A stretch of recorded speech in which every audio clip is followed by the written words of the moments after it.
What is your assessment of the education reform movement today, right now, as we sit in the fall of 2011? I see kind of two things. I think the education reform movement actually is making a lot of great progress, especially with school choice. So the expansion of voucher programs to numerous states, lots of discussion about that. Expansion of tax credits to provide school choice, lots of discussion about that. Charter schools clearly being discussed in many places. The idea that parents should be able to have a meaningful say in where their kids go to school and how they're educated is a great thing. And if you go back to 1989, there were no charter schools, no voucher programs, no tax credit programs. So we've made tremendous strides in changing the paradigm in education from the government gives you a school, you go there based on your address, to kids are different, you need competition, and you need to have lots of choices. I'm expecting a however. And here it comes. The flip side of this is, at the same time, we have a very powerful movement to standardize education for all kids. So you saw a lot of this under No Child Left Behind. The idea of No Child Left Behind is where we're going to get all kids to something called proficiency by 2014. All kids, basically based on their age, will improve at the same rate. And this is a very standardized view. A much bigger threat, though, is a move toward national standards, which is intended to drive curriculum. And this idea is that every kid should be learning the exact same thing at the same time and progressing at the same rate. And that's ultimately kind of absurd, because all kids are different. Kids have different abilities, different desires, different skills, talents, and people have different values. And so we have this move toward national standards, common standards, called the Common Core. That's the actual set of standards. And the federal government, through Race to the Top, now through waivers to No Child Left Behind, is trying to get all kids standardized. So at the same time we have this tremendous movement toward more freedom in education, we also have a movement to standardize everything. And these are not compatible, and ultimately they're going to come to loggerheads.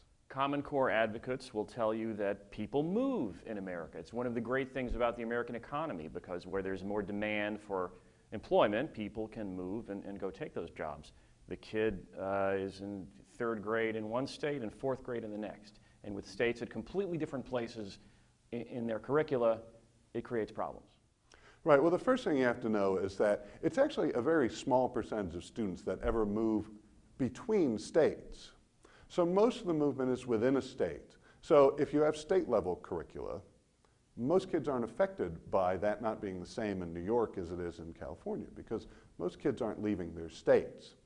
But the reality is, if we had educational freedom, which recognized the root reality, which is that all kids are different, if you had that educational freedom, a free market, you would have national level providers. So you could even think they exist now. Think about KIPP.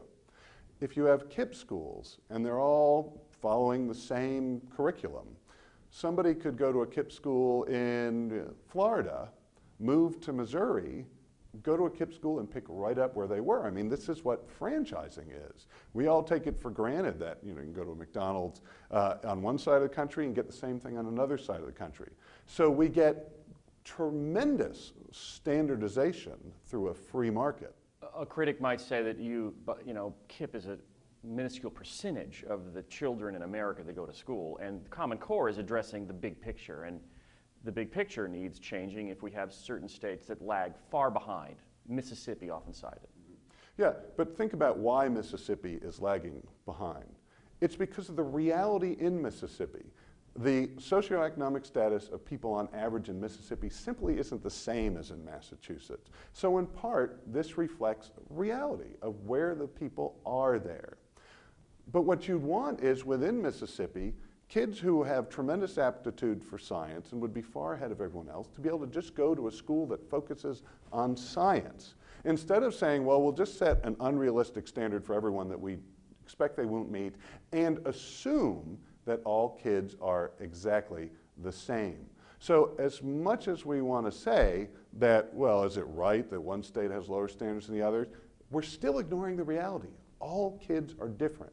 and they need to be able to choose different things. And the reason that KIPP, one major reason that KIPP isn't much bigger, why it hasn't been taken to scale, is it's primarily a charter school network. And that means in states, you have to go and you have to fight to get a law that allows you to exist, and then KIPP has to then fight to be able to have the autonomy it needs to run schools the way it wants. A free market wouldn't have that. And so your schools would be similar to, if I want to go to a Ruth's Chris Steakhouse, I want to get a really good steak, I can do it. I can do it in DC, I can do it in Dallas, I can do it in San Francisco. And you get high quality that lets me find what I want. Defenders of Common Core would also say, why can't Neal McCluskey understand that a lot of European countries have national standards and outperform the United States, that it's worked in Finland and many European countries that always do better than the US? Right, and what I ask in return is, those same people presumably have looked at the full list of countries on TIMSS tests, on PISA tests. And why don't they see or acknowledge that almost every country that does worse than we do have national standards? So I could just as easily say, well, we don't want to do that, if I were to cherry pick data. Well, we don't want to have national standards because look at all these countries that do terribly. They almost all have national standards. The reality is, most countries have national standards. There is no correlation between having national standards and your performance. And you could also just point to our neighbors to the north, Canada, which doesn't even have a national Department of Education, and they almost always do much better than we do.